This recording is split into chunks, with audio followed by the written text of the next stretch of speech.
स्यान्जालीलाई झापाली पनि भनेर चिनिन्छ होइन? फटिन्जालीको बेला जान्थ्यो यिनीहरूको चाहिँ के थियो माग त्यति बेला? तर हात्ती अहिले खुल्लै घुमेर खुलै घुम्या घुमे 24 गते त थुनामै पर्यो नि त ए थुना पनि पर्यो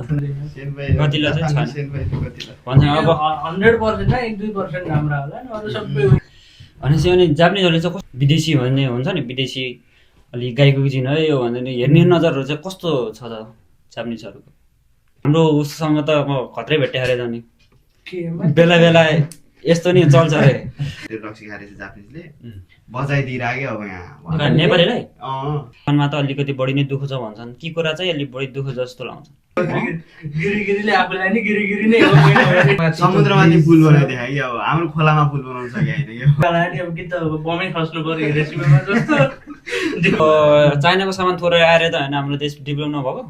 नेपालको त कति 60% भन्दा बढी इन्डियाबाटै आउँछ होला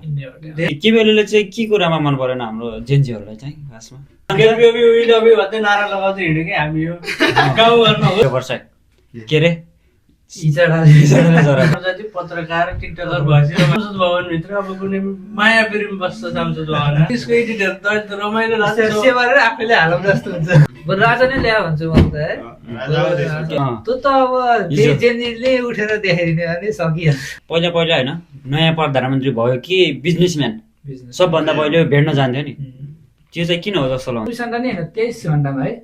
सरकारको द्वारा चलाइदिएको हो।